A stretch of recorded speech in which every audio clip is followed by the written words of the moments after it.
Hola amigos, ¿cómo están? Buenos días.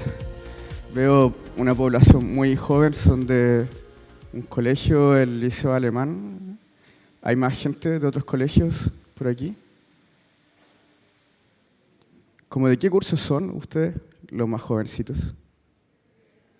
Primero medio, linda edad.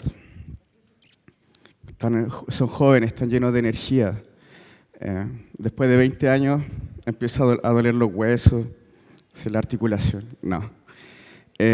Bueno, yo empecé a estudiar física, o sea, creo que me empezó a gustar la física como a la edad de ustedes, como en primero medio, octavo, y me gustaba mucho la ciencia en realidad, me gustaba las ciencias naturales, la química, la genética, me gustaba mucho escuchar de eso, pero lo que mejor me iba era en matemática y física, ¿ya? Pero igual me gustaba mucho la biología y estuve a punto de decidir cosas como en la dirección de neurociencia y cosas así. Pero algo hizo una gran diferencia. Fue el profesor de física que tuve en segundo medio, que era un profesor súper riguroso, que hacía problemas súper difíciles y toda la gente sacaba unos en eso. Entonces para mí era un desafío y empecé a trabajar bien duro y creo que ahí me di cuenta que era físico teórico, porque no sé si ahora ustedes como estudiantes se quedan hasta las 3 de la mañana resolviendo algún problema, calculando, tomando Nescafé, ¿no? O café. Nadie hace eso, ¿verdad? Bueno, si alguien lo hace, lo felicito. En cualquier área, en literatura, en ciencias naturales, lo que sea. Ya sigan por ese camino. Bueno, voy a comenzar mi charla. Entonces, bueno, el título, obviamente, En busca de la teoría del todo. Y es esta idea que muchos físicos han tenido y filósofos han tenido, que es pensar que el mundo no es aleatorio, tiene que haber un orden o un principio. Es frustrante siempre no saber lo que va a pasar o pensar que las cosas no tienen razón, ¿ya? Y bueno, este principio, si ustedes quieren, no necesariamente tiene que venir de la física. Uno puede pensar, hay algo único en el universo desde lo cual todo se produce, toda la realidad se construye, ¿ya? Ahora voy a abordar este tema desde el punto de vista de la física. Pero ¿cómo comienza todo esto? Entonces, bueno, cuando éramos unos seres primitivos incluso, reflexionábamos sobre, uno ve la luna, dice qué es la luna, por qué está ahí, por qué gira, por qué cambia sus dimensiones, a veces está llena, a veces la mitad, no sé, como el sol también, por qué el sol calienta, y bueno, todas las cosas, qué son las cosas que crecen de los árboles, por qué. Entonces uno pregunta, hace este tipo de preguntas, y bueno, a partir de estas preguntas y la necesidad de responderlo en las primeras etapas de la civilización, construimos muchos mitos, ¿ya? Entonces aquí hay un mapa de mitos alrededor del mundo que, bueno, no lo voy a mencionar todo, pero quizá aquí en Chile pueden ver, no sé, Cai Vilú, que es como dentro de la cosmogonía mapuche, son los que dieron forma a la Tierra, básicamente. Y bueno, ya sí hay otros mitos, ahí está Rómulo y Remo y los dioses del Olimpo, ¿ya? Entonces teníamos ese tipo de explicaciones, pero cuando las civilizaciones empezaron a interactuar, las diferentes culturas empezaron a interactuar, digamos, como en Grecia sobre todo, la gente se empezó a dar cuenta que, bueno, tenemos diferentes creencias, creemos en diferentes dioses, y algunos, los menos conservadores quizás, se cuestionan a uno, es como, oye, mis creencias son realmente válidas porque, ¿por qué en particular lo que creo yo es válido y lo que cree otro es incorrecto? No, es un poco arbitrario eso. Entonces, aparece la necesidad de entender la realidad más sistemáticamente, de una forma menos subjetiva, ¿ya? Y eso es equivalente a transitar desde los mitos al logos, ¿ya? Que el logos representa el razonamiento. Y así nace la filosofía, ¿ya? Entonces ustedes saben los grandes filósofos de Grecia, Sócrates, Platón, etc. Y bueno, ¿qué es la filosofía? En el fondo es todo lo que puede ser pensado La filosofía piensa y cuestiona todo, ¿ya? Entonces, cada vez que ustedes tengan un problema, cualquier problema, ya si tienen un problema con un pololo, con una polola, ustedes se pueden sentar y empezar a reflexionar sobre el amor. Después de 5 minutos van a estar haciendo filosofía sobre el amor, ¿ya? Entonces, a propósito, les recomiendo Descartes.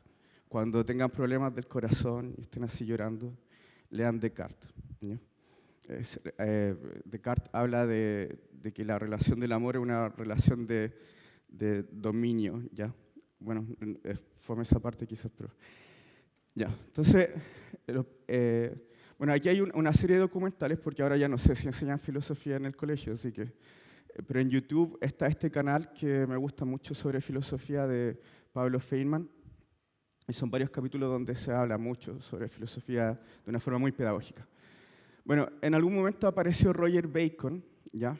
Este filósofo, en 1214, y él dice, mira, la filosofía no es suficiente, o sea, ponerme a pensar no es suficiente sobre los problemas, porque igual uno puede desviarse y dar cualquier respuesta, a pesar de pensar mucho sobre un problema, cualquier respuesta que no tiene sentido a algún problema. Entonces es importante contrastar la razón con la experiencia. ¿Ya? O sea, pensar algo, reflexionar algo y, bueno, verificarlo si es que es válido o no. ¿Ya? Entonces, de esta persona nace una corriente filosófica que se llama el empirismo. ¿Ya? ¿Qué tiene que ver con esto? Con que la experiencia tiene que correlacionarse con la realidad. Entonces, bueno, seguidores de esta corriente son los primeros científicos que aparecen en la historia, o protocientíficos le podríamos llamar, que es Galileo Galilei, por ejemplo, Isaac Newton y Robert Hooke. ¿Ya? Supongo que ustedes han escuchado sobre estos personajes. Entonces, la física intenta explicar todos los fenómenos, ¿ya? Todos los fenómenos naturales, no los fenómenos sociales necesariamente. Por ejemplo. Entonces, para esto la física emplea un poderoso lenguaje, un lenguaje súper poderoso. ¿Cuál es el lenguaje? ¿Cuál creen ustedes? ¿Ah? Matemática, claro, las matemáticas. Yo sé que a ustedes no les gusta mucho la matemática, no, pero espero que no. Espero que cambien su actitud porque, por lo menos al final de esta charla, se van a dar cuenta que la matemática es algo maravilloso, ¿ya? De verdad, de verdad. Aparte que es una de las carreras mejor pagadas, así que igual piénsenlo. Entonces, aparte de esto, de este lenguaje, usamos el método científico, ¿ya?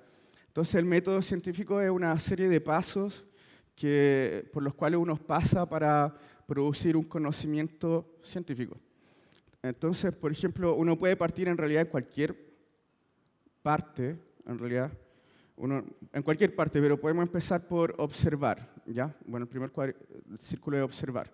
Entonces uno observa un fenómeno y dice, oh, ¿por qué está pasando esto? Que empieza a hacer preguntas, ¿por qué así? ¿De dónde viene? No sé.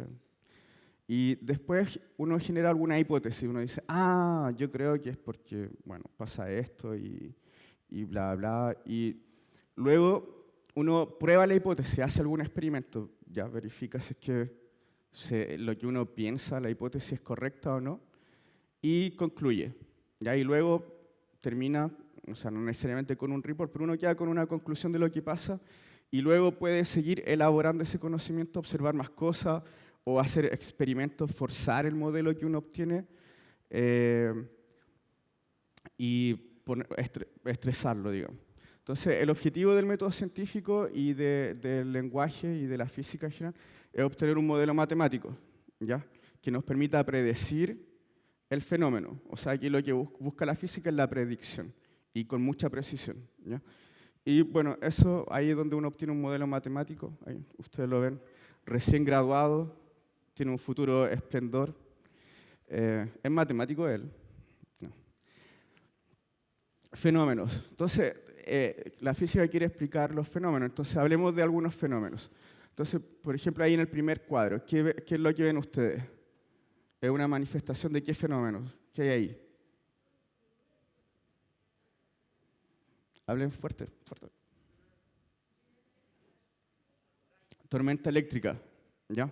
Entonces la tormenta eléctrica recibe el nombre por el fenómeno es eléctrico, ¿ya? Entonces hay carga eléctrica en eso. A propósito, este se llama el rayo de Catacumbo, sí, que está en Venezuela y es un rayo permanente. Entonces la atmósfera descarga energía ahí permanentemente, eso siempre está. Y eso es súper importante para la Tierra porque así se genera el ozono, ¿ya? Que es súper importante para la atmósfera. Entonces, digamos que ahí hay cargas eléctricas. Y acá abajo, ¿qué hay? Ah, perdón. Sigamos. Entonces, ¿por qué ocurre esto? ¿Por qué ocurren las cargas? Entonces, bueno, antes seguramente, cuando estábamos en la etapa de los mitos, inventábamos que un dios, no sé, se enojó y se manifiesta así. Bueno, pero esa explicación es muy satisfactoria. Entonces, en realidad lo que pasa es que cuando hay una diferencia, por aquí hay colegas de glaciología que seguramente saben explicar mucho mejor esto, pero bueno, básicamente lo que ocurre es que cuando hay una diferencia de temperatura alta entre la superficie de la Tierra y la atmósfera superior, suben corrientes de aire, ¿ya? Entonces imagínense las moléculas de aire que van subiendo y algunas van más lentas que otras, entonces como que se friccionan unas con otras y esas moléculas empiezan a perder electrones, ¿ya? Entonces los electrones quedan como rezagados en la parte de abajo de la nube y arriba llegan las moléculas cargadas positivamente. Entonces cuando hay suficiente... y bueno, como hay carga eléctrica ahí, o sea, el suelo también adquiere cargas positivas, ¿ya?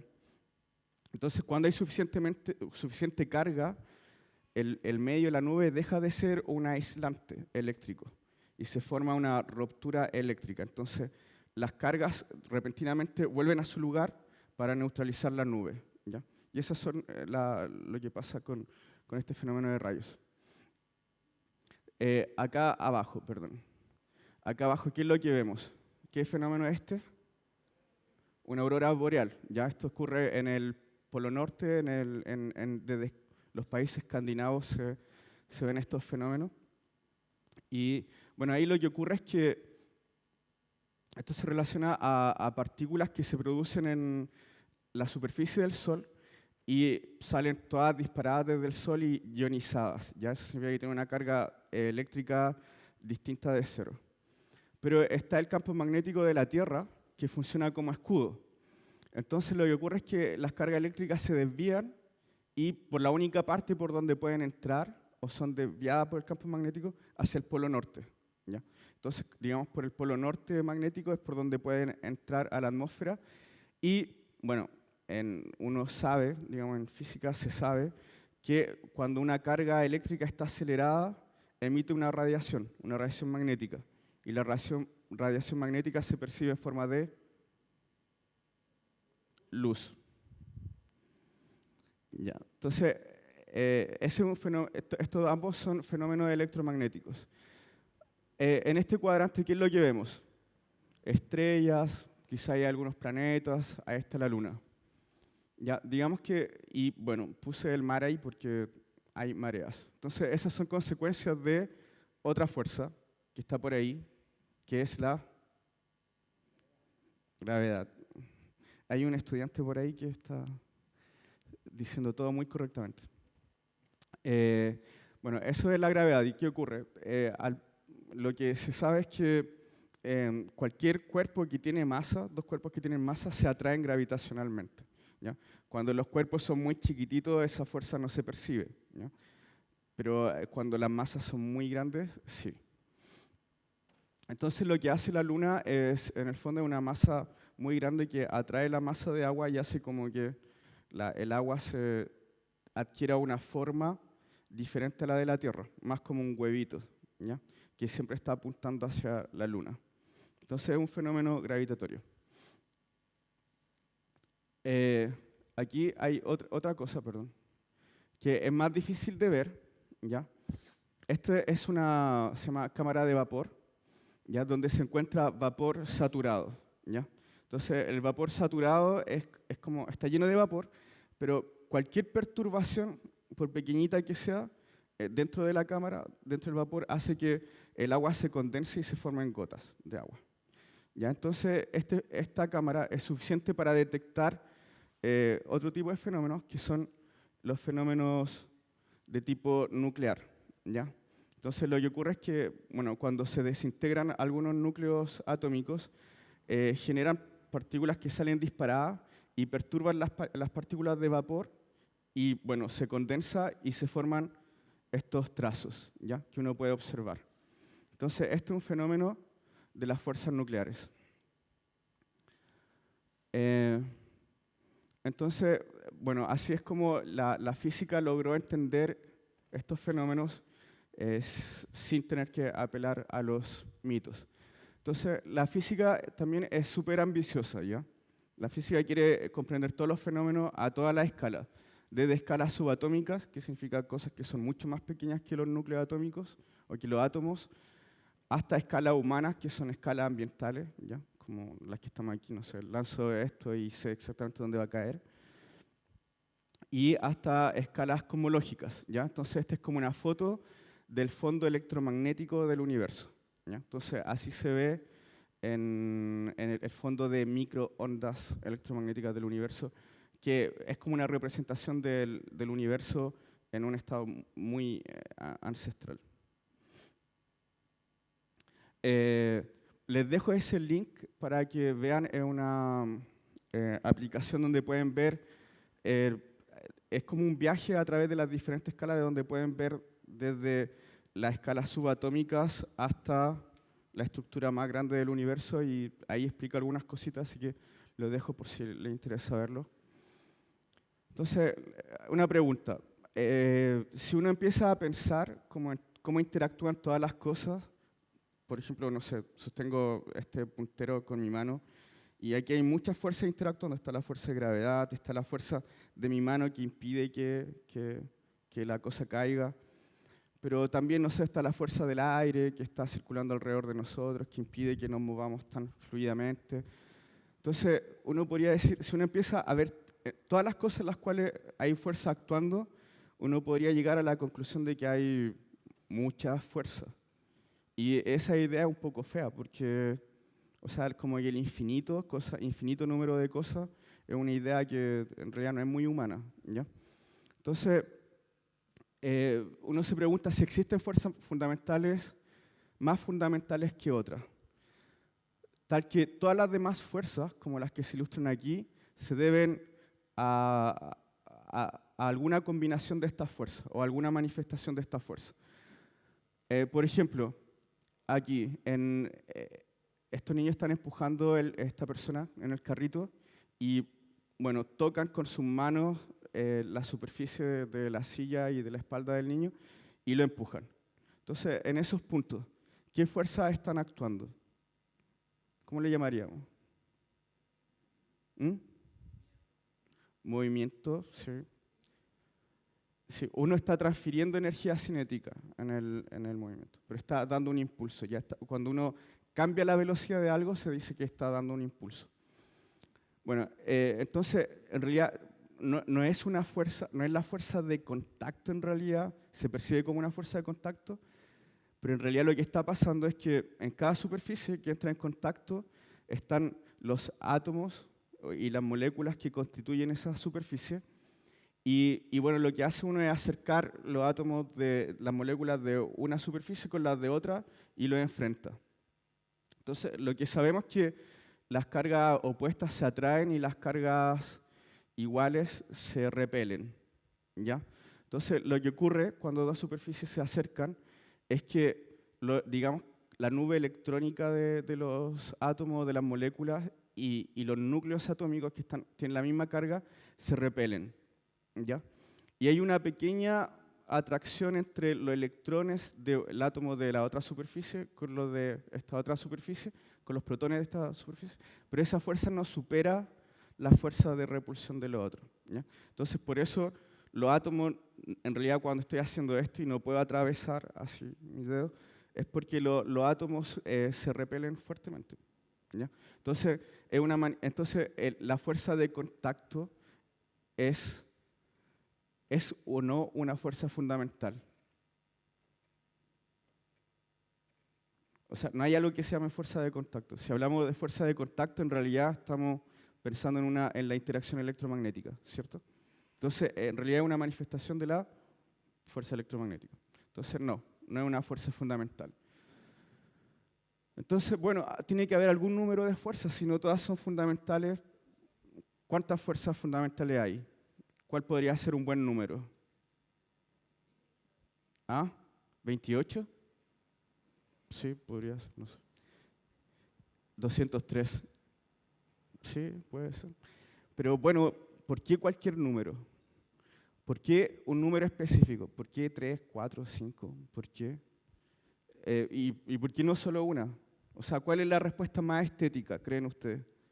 O sea, concepto de estético. Hay cosas que son feas, no sé, como 123, bueno, no sé si es tan feo, pero parece un número, 1.344.201, no sé.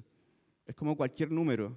Uno esperaría que para cosas fundamentales los números sean más estéticos, más recurrentes, un poquito más especiales, ¿cierto? Entonces, bueno, la respuesta en realidad es complicada. Es como mi situación sentimental de Facebook.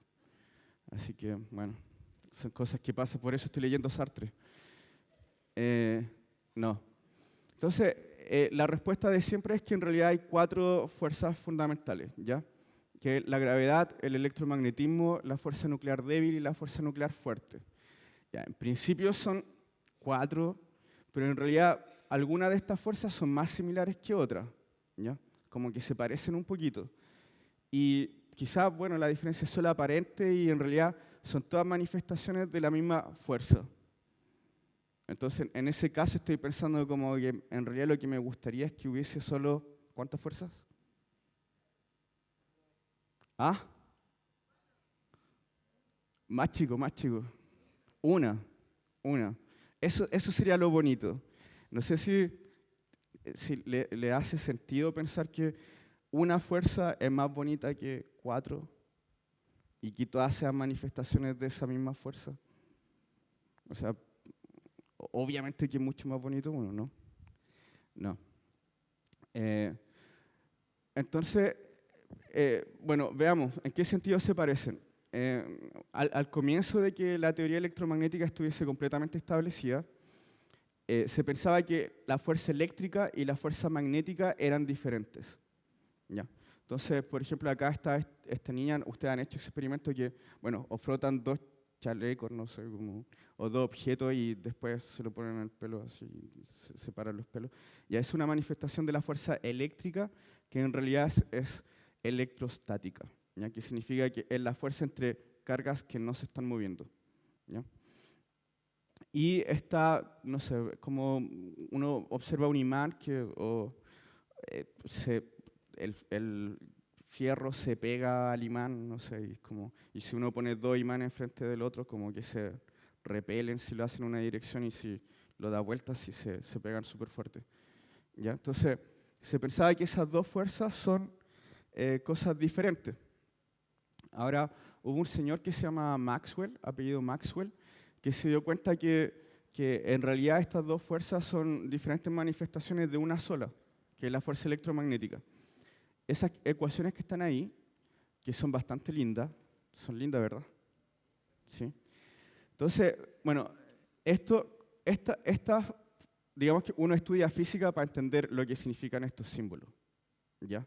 Y después uno manipula esas cosas y saca más información. Entonces, la carrera de un físico es entender esta cuestión. Y cosas un poquito más complejas.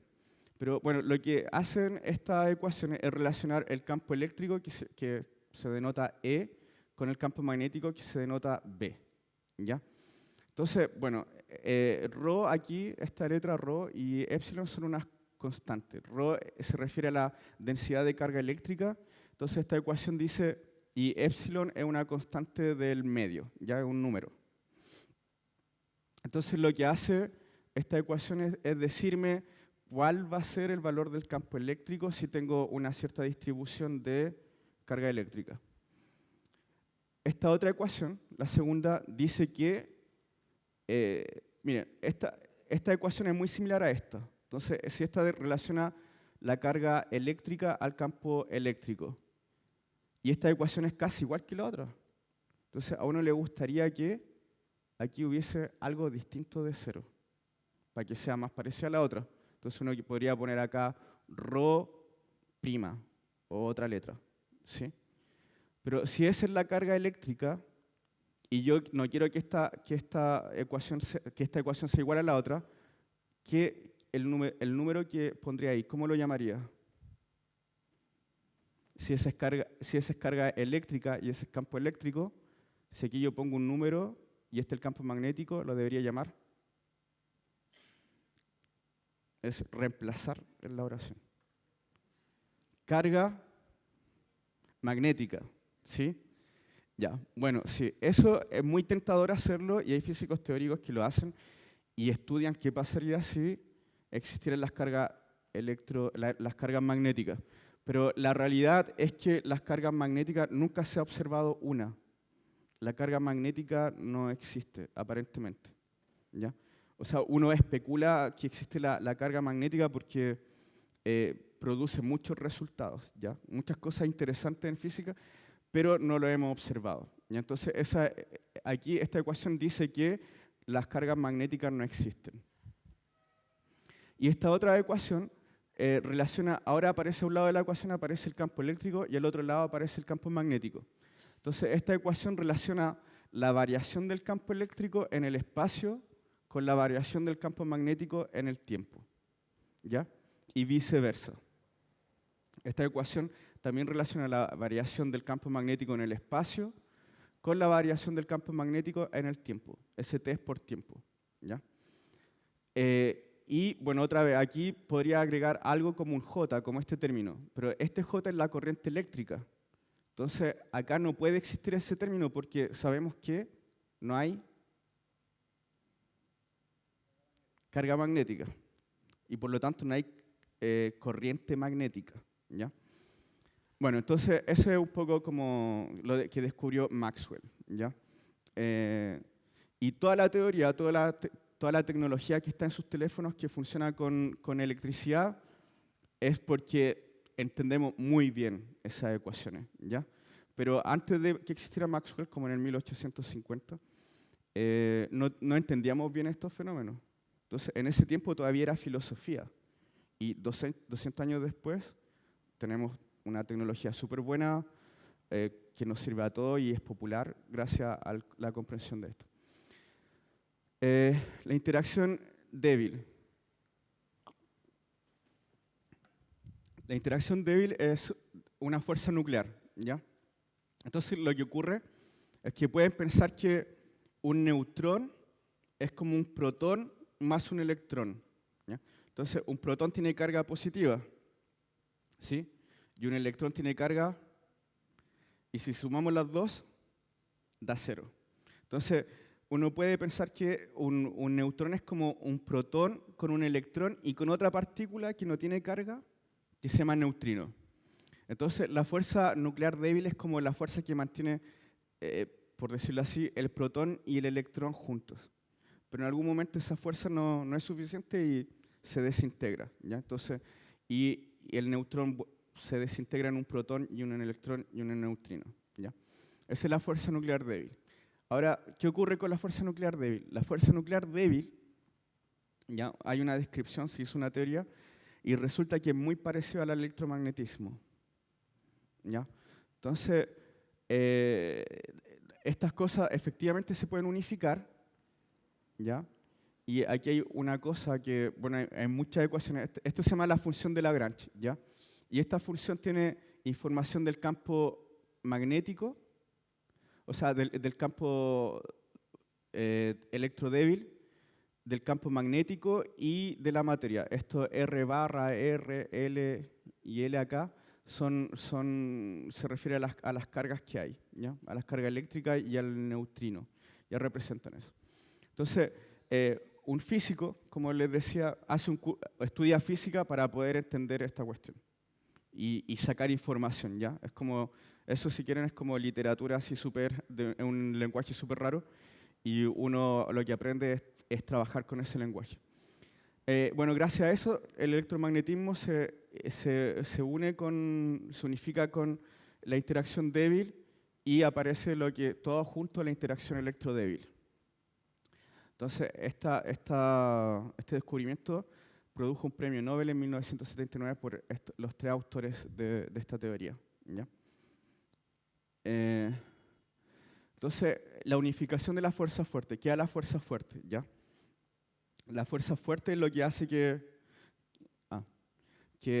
los protones, porque dijimos a las cargas eléctricas que son iguales les gusta repelerse, ¿ya? Quieren estar lejos.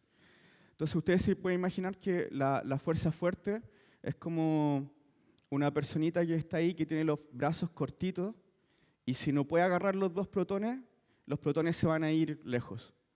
Pero si los protones llegan a estar lo suficientemente cerca, el tipo los va a agarrar y no los va a dejar escapar. ¿Ya? Esa es como la fuerza fuerte. La fuerza fuerte es de muy corto alcance. ¿Ya? Y vence a corta escala, vence a la fuerza electromagnética. Entonces, resulta que la fuerza nuclear fuerte no es muy diferente de la fuerza nuclear débil y el electromagnetismo. Y bueno, se hace una teoría en la cual se pueden poner toda la interacción en el mismo contexto. Y eso es lo que llamamos el modelo estándar. Ahora, esta es la función de Lagrange del modelo estándar, que es un poco más fea que la que mostré antes, ¿ya? Pero contiene toda la información. Y esta teoría lo que nos dice es que dentro de los protones y los neutrones hay estas partículas que se llaman quarks, ¿ya? Entonces los quarks ya no son, los protones ya no son, y los neutrones no son partículas fundamentales, están hechos de otras partículas que se llaman los quarks, ¿ya? ¿Se van a acordar de la palabra quark después? Un poco como los patos, así como cuac. Entonces, bueno, fome, ya. Bueno. Entonces, bueno, tenemos este modelo que es súper bueno y se dice que es uno de los modelos más exitosos, más exitosos construidos por la humanidad, porque produce predicciones, ha predicho medidas que después luego se hacen en el experimento con mucha precisión, mucha precisión. ¿Ya? Entonces, de hecho, una de las predicciones que hace el modelo estándar es la del bosón de Higgs. Entonces, el bosón de Higgs se predijo en 1964 y el bosón de Higgs es necesario para dar masa a la materia, a los electrones. Ya digamos que los electrones por sí solos y los protones y todas las cosas no tienen masa por sí solas.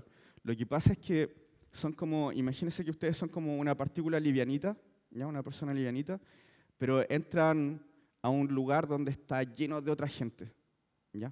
Lleno de otra gente y quieren pasar, entonces vienen desde afuera y bueno, se mueven libremente y entran y se empiezan a frenar porque hay mucha gente y les cuesta pasar. Entonces el bosón de Higgs es como una población de esa gente que no los deja pasar, ¿ya? Y bueno, el premio Nobel por esto se dio en el 2013, o sea, casi 50 años después de su predicción. Entonces, uno tiene razones para creer en que estos modelos funcionan y que de verdad describen la realidad. Entonces, existe otra idea que va más allá, que el modelo estándar describe todas estas fuerzas en el mismo contexto, las pone al mismo pie, ¿ya? Pero la gran unificación es otra teoría que va más allá y la gracia que tiene es que reproduce estas fuerzas cuando uno la observa a energías más bajas. ¿Ya? Entonces, aquí puse un ejemplo de estas teorías que se llama la teoría de Super-Yang-Mills, que, bueno, si se fijan, es un poco más simple que las cosas que escribí antes, ¿ya?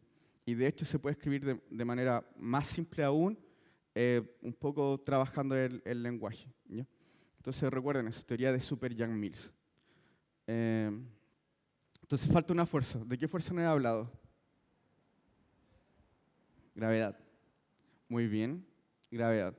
Entonces gravedad es la teoría que, bueno, construyó Einstein, que lo que dice es que no hay una fuerza que actúe entre un cuerpo y otro. En realidad lo que ocurre es que el espacio es como una membrana y dentro de esa membrana, dentro de esa membrana se curva y como que los planetas o las cosas que se mueven alrededor de esa cosa que curva mucho el espacio tiende a caer y a precipitarse a lo que produce esa curvatura.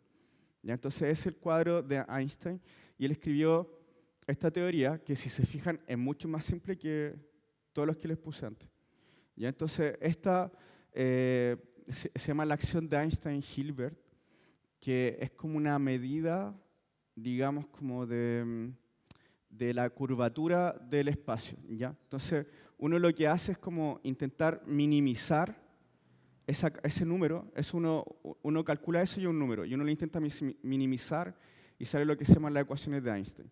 Entonces, ¿por qué uno dice que la materia curva el espacio? Es porque al lado izquierdo de esta ecuación aparece la curvatura del espacio, ¿ya? Y la medida del espacio, o sea, como la regla que uno usa para medir distancia.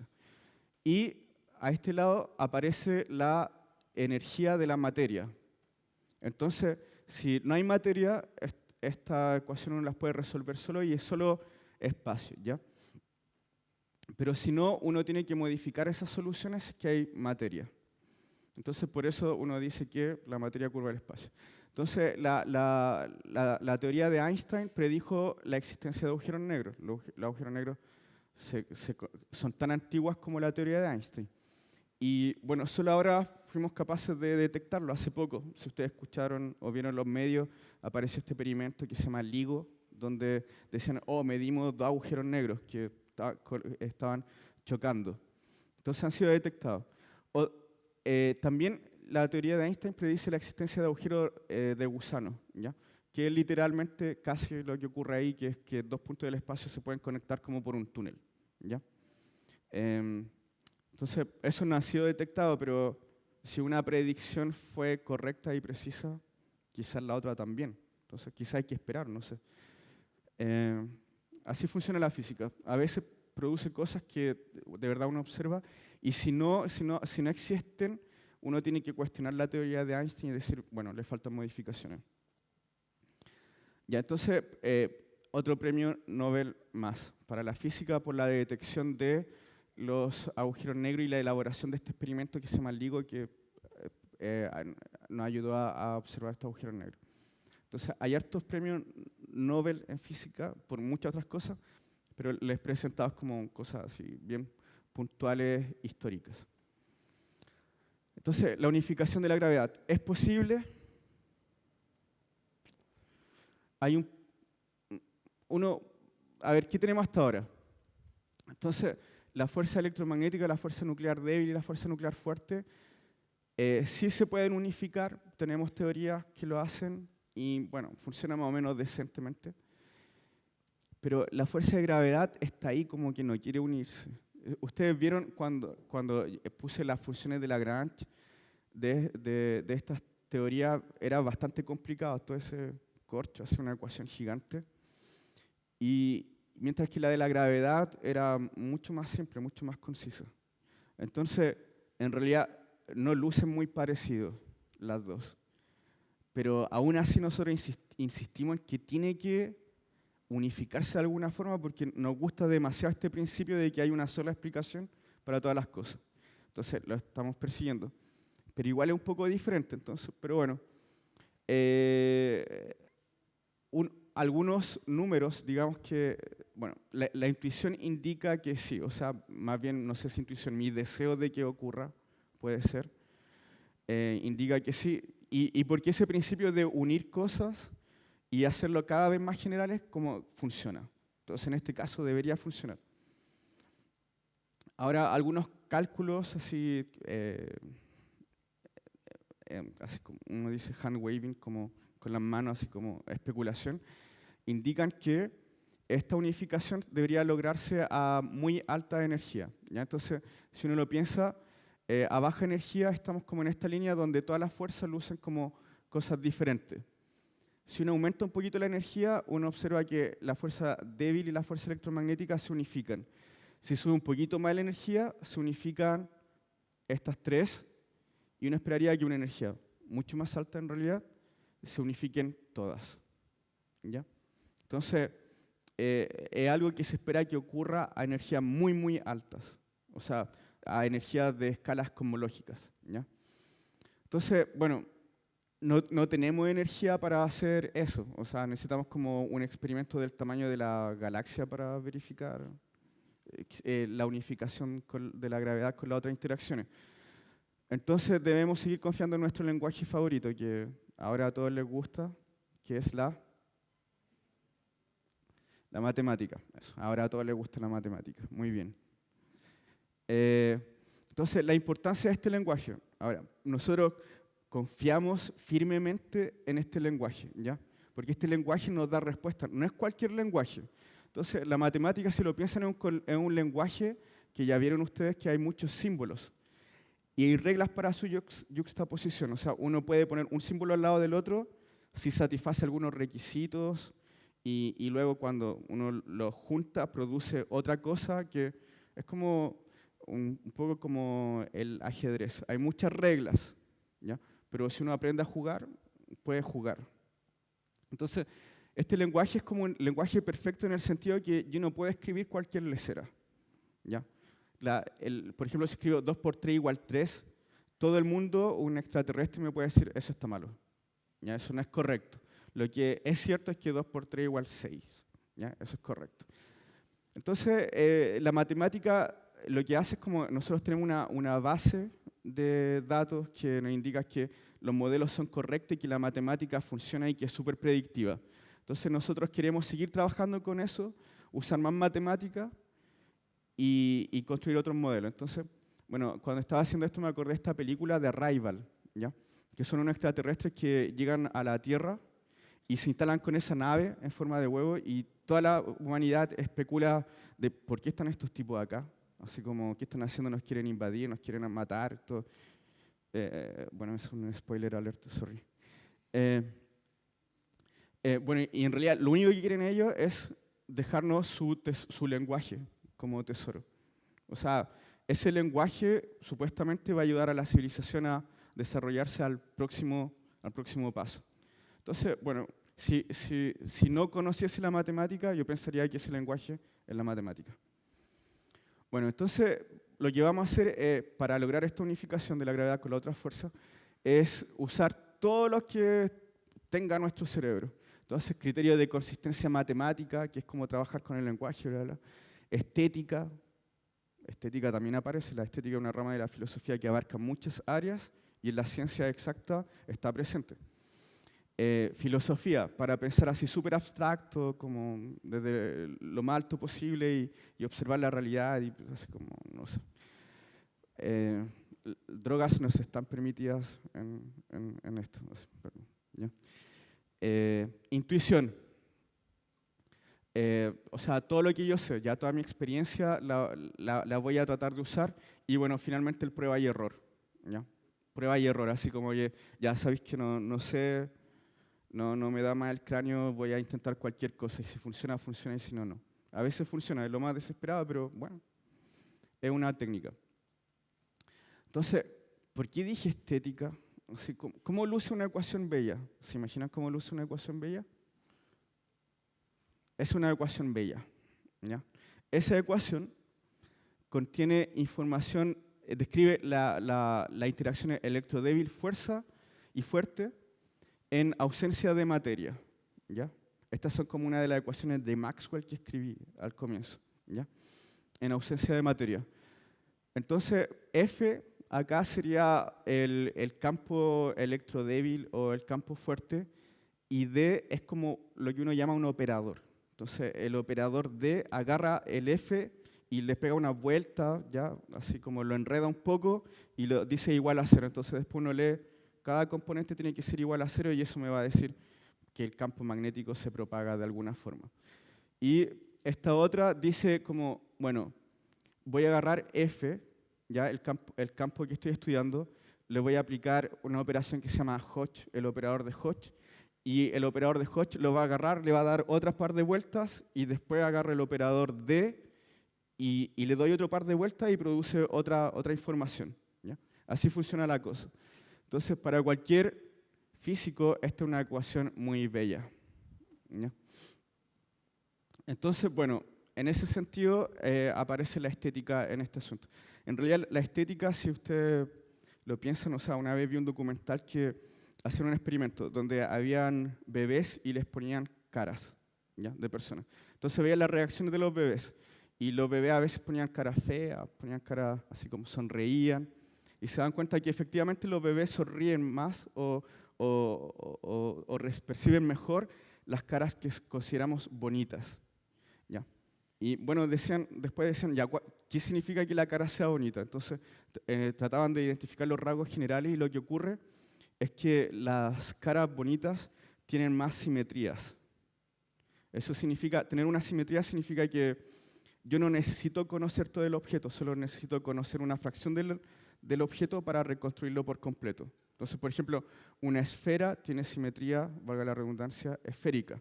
Eso significa que yo puedo observar una parte de la esfera, un segmento pequeñito, y después lo giro, uso la simetría y lo reconstruyo completo. ¿Sí? ¿Se entiende? Si quiero reconstruir un cubo, no necesito tener datos de todo el cubo, solamente miro una cara y después sé que el cubo tiene 6 caras y las 6 caras son iguales.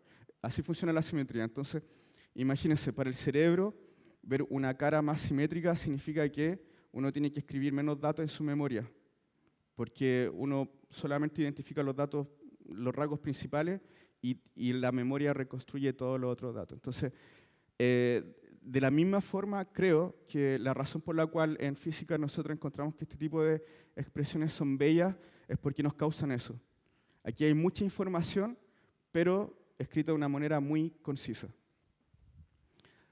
Entonces, estrategias para la teoría del todo. Entonces, lo primero que se me ocurre es agarrar un modelo de partícula, que es la teoría electrodébil, fuerte y electromagnetismo, agarrar la relatividad general y mezclarlas. ¿Ya? Ahora, hay un ingrediente secreto que no pude mencionar, o sea, por cosa de tiempo, que es la supersimetría. ¿Ya? Supersimetría, bueno, hablé de simetría, entonces puedo decir algo de supersimetría.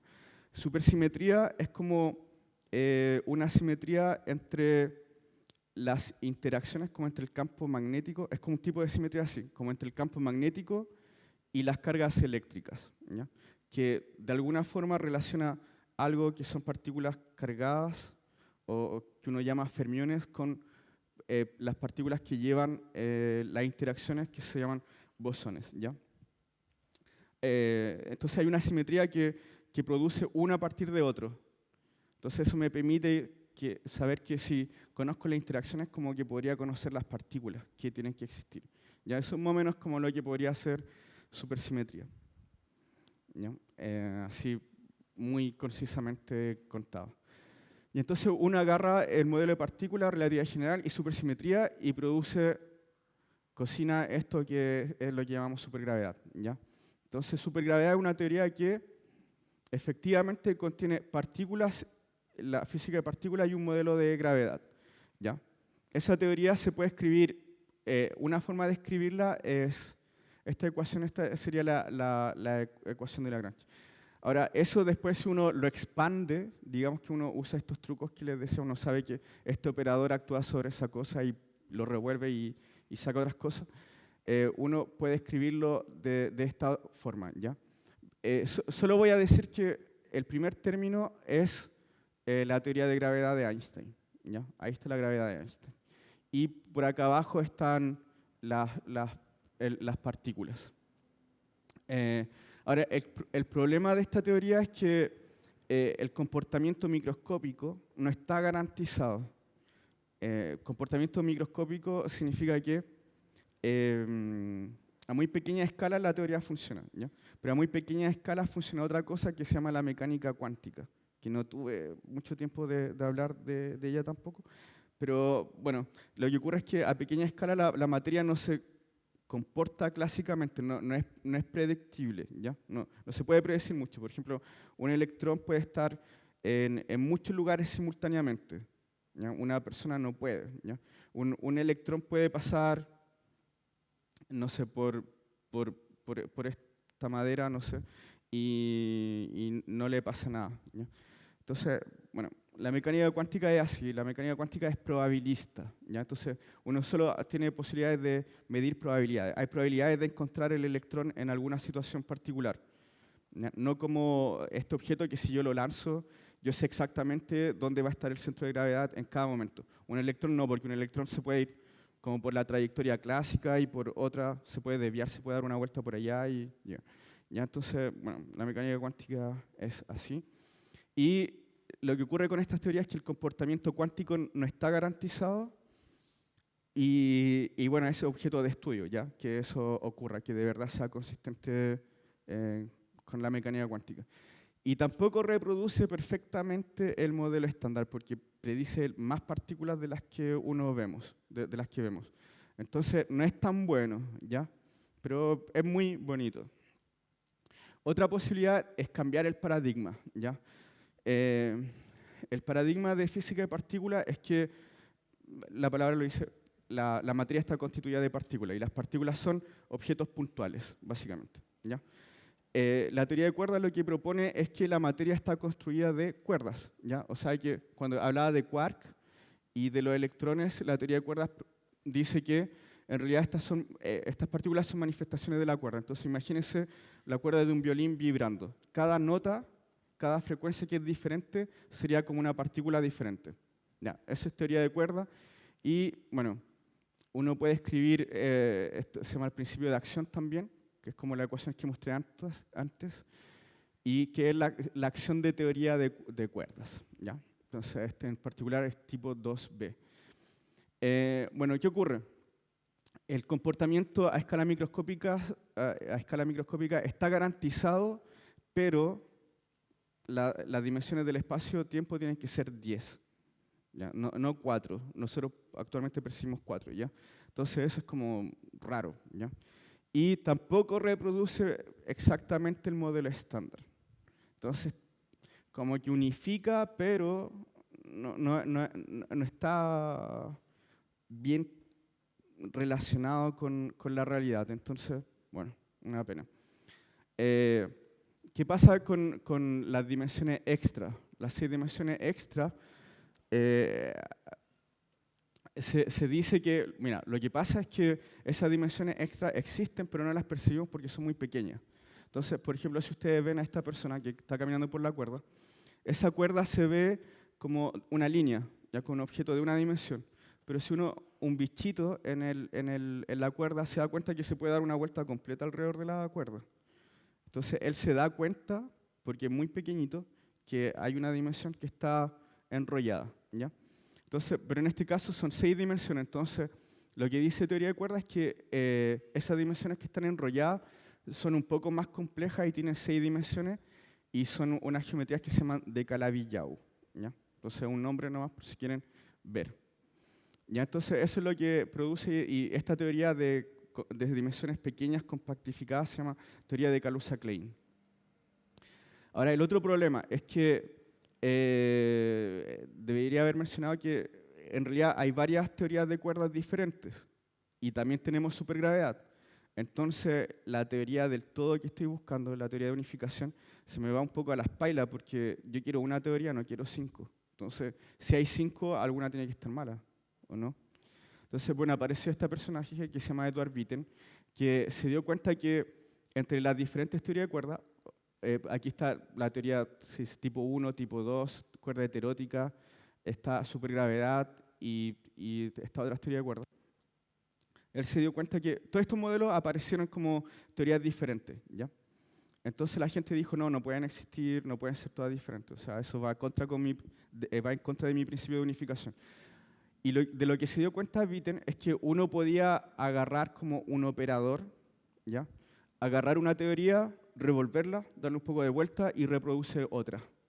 Y luego agarraba esa teoría, le da otra par de vuelta y reproducía la otra. Entonces, en realidad, parece que todas las teorías de cuerda y supergravedad aparecen como diferentes límites de otra teoría, que no sabemos lo que es, y que Witten la llamó teoría M, ¿ya?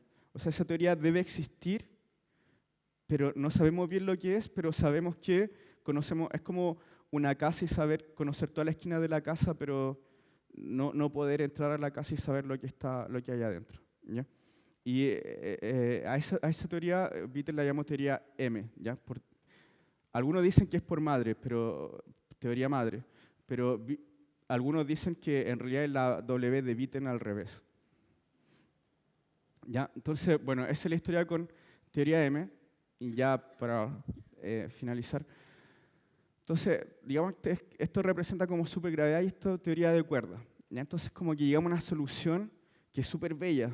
O sea, hay unicornios, es como un caballo, pero más idealizado, ¿ya? Como que excede un poco la realidad. Es muy bello, pero excede la realidad porque lo que vemos en realidad en la naturaleza son caballos. ¿Ya? Y teoría de cuerda es como un Pegaso, ¿ya? Como también es súper bello, pero no sé, si uno le corta la ala a un Pegaso, no es un caballo exactamente, ¿ya? Entonces, en el sentido de que estas cosas no reproducen en el momento la realidad tal como la vemos, ¿ya? Pero bueno, nosotros seguimos persiguiendo, digamos, esta teoría y creemos que se podría construir, ¿ya? Si no, sería muy decepcionante para muchos, pero bueno, así es la vida. Entonces, resumen, la física es como un cable, ya si se lo imaginan, desde la filosofía a la realidad. ¿Y por qué de la filosofía? Porque cuando estamos hablando de 10 dimensiones, 11 dimensiones, de una teoría M, y son cosas que no podemos medir, entonces estamos en realidad filosofando sobre qué es lo que podría ser la realidad. Pero sin embargo, somos capaces de producir algunos resultados bien concretos, como el electromagnetismo que permite que haya una luz acá, ¿ya? Y sus teléfonos y mi computador y todo. Entonces, la física elabora modelos que nos permiten predecir los fenómenos y controlarlos. Ese es el objetivo de la física, poder predecir, ya que uno sepa exactamente lo que va a pasar con cualquier sistema. Las teorías de unificación son deseables porque tendrían gran poder predictivo. O sea, agarro una teoría y puedo producir todo lo que pasa. ¿Ya? Esa es la idea. Y por razones estéticas, como ¿por qué voy a tener 1000 teorías, 100, etcétera? Quiero solo una teoría que prediga todo. Y aún no poseemos una teoría del todo consistente con las observaciones experimentales, pero estamos caminando en esa dirección. Gracias.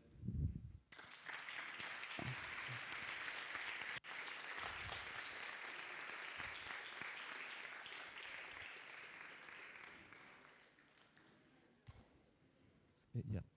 Mira, bueno, tú estás explicando algo interesante en realidad con respecto desde la física clásica a la mecánica clásica, a la mecánica cuántica, para explicar las partículas subatómicas que son más allá de lo explicable con la física clásica y la mecánica clásica. Mm. Pero claro, bueno, en realidad a mí siempre me ha interesado esto, en realidad yo soy fotógrafo, no tengo nada que ver con el mundo de la ciencia, solamente como una especie de curiosidad con respecto a lo que es la realidad.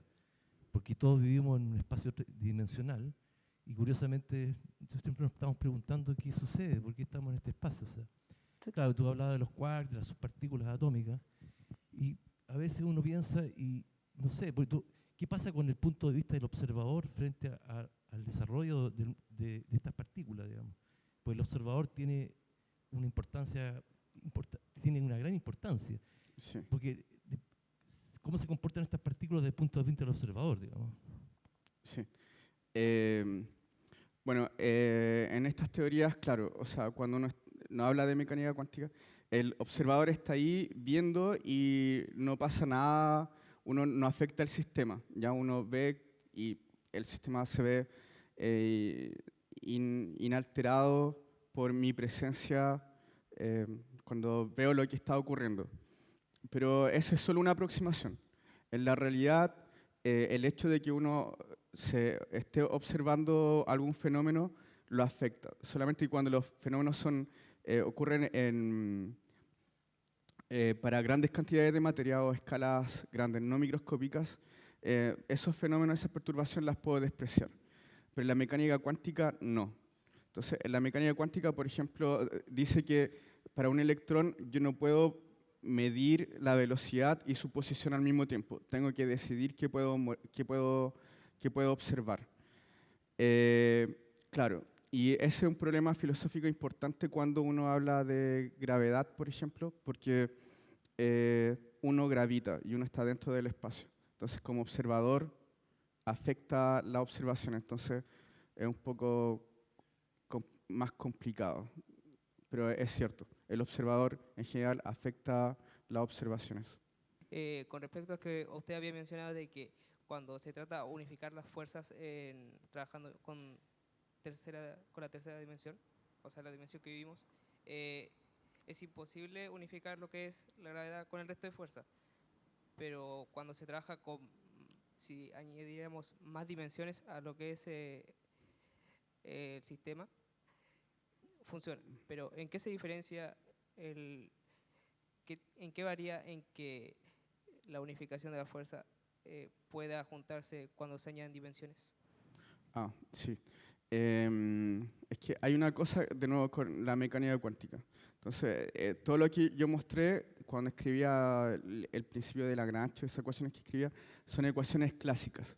Entonces, hay otro proceso que uno hace en física para poder entender las partículas a pequeña escala, o el espacio a pequeña escala, que se llama cuantización. ¿Ya? Entonces, uno agarra la mecánica clásica y la cuantiza. ¿Ya? Entonces, uno es como que agarra la mecánica clásica y lo traduce a otro idioma, que es el de mecánica cuántica, y ve qué es lo que le dice a uno ese lenguaje. Ahora, cuando uno hace eso con la teoría de cuerdas, lo que ocurre es cuando uno hace esa transferencia de la mecánica clásica a la mecánica cuántica, en una parte del cálculo aparece un infinito. ¿Ya? Aparece infinito por un número que depende, multiplicado por un d, ya que es el número de las dimensiones, menos 10. Entonces aparece como d menos 10 por algo que es infinito. Entonces, los infinitos no son deseables en física. ¿Ya?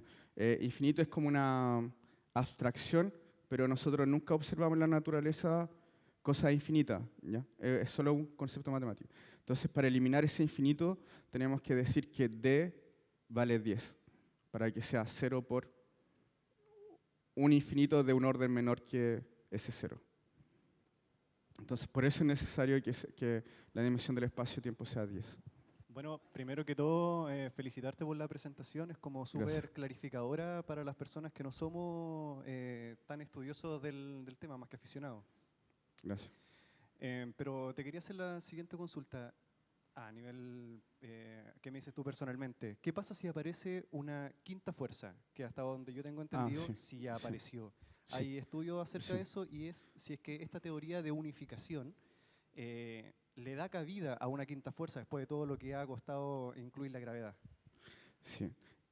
Bueno, sí, eso es cierto. Recientemente hay una noticia sobre el descubrimiento de una partícula que podría revelar que existe una quinta fuerza. Ya. Eso destruye mi charla, obviamente, como no sé qué decir, no sé, a ver, voy a inventar algo rápido, no. Obviamente, estas teorías de unificación lo que hacen es digamos que es como un esquema que funciona para unificar las interacciones que ya conocemos. Entonces, uno la ajusta para que funcione con ese número de interacciones. Pero si aparece una quinta fuerza, obviamente hay que tener más datos sobre eso, pero seguramente va a existir un esquema de gran unificación modificado, pero no tanto del mismo estilo, que lo va a contener igual. ¿Ya? Lo que pasa es que en las teorías de unificación yo hablé de simetrías, ¿verdad?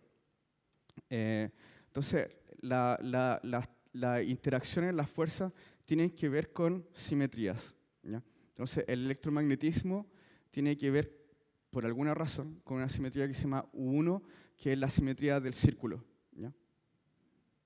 Por decirlo así. Eso significa que uno puede rotar un vector o la partícula, lo puede rotar sobre algún círculo interno, ¿ya? De la construcción matemática, y la teoría queda igual, no pasa nada. Entonces uno agarra la teoría electromagnética, le da una vuelta y la teoría queda igual. Entonces es una simetría 1. La simetría de electrodébil tiene que ver como con la simetría de una esfera, ¿ya? Con una simetría que se llama SU2, tiene un nombre. Es la simetría de la esfera, pero un poco más complicado que la esfera porque es como la esfera con los puntos antipodales identificados, ya, como que eso lo ya. Ese U3 es la simetría de la fuerza fuerte, ¿ya? Que, bueno, también tiene como una geometría asociada. Entonces, lo que hace una teoría de gran unificación es que agarra una simetría más grande que contiene la otra simetría. Por ejemplo, un cilindro contiene la simetría U1, que es como la simetría del círculo, porque puedo girar, pero tiene otra simetría que es de traslación, que yo me puedo mover a lo largo del cilindro y el cilindro luce igual en un cilindro infinito. Entonces, lo que uno hace es que agarra una simetría lo suficientemente grande para que contenga toda la otra. Entonces, en este caso, si hay una quinta fuerza, habría que entender qué simetrías necesita, o qué simetría, o esa fuerza es una manifestación de qué simetría. Entonces, yo miraría esa simetría y buscaría otro grupo, o sea, otra simetría de gran unificación que las contenga todo. Pero digamos como que el esquema está construido, entonces podría funcionar.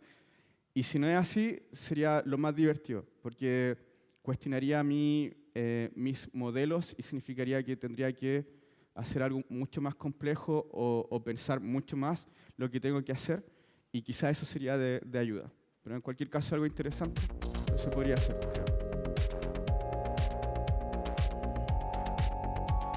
Un aplauso para Mauricio. Gracias.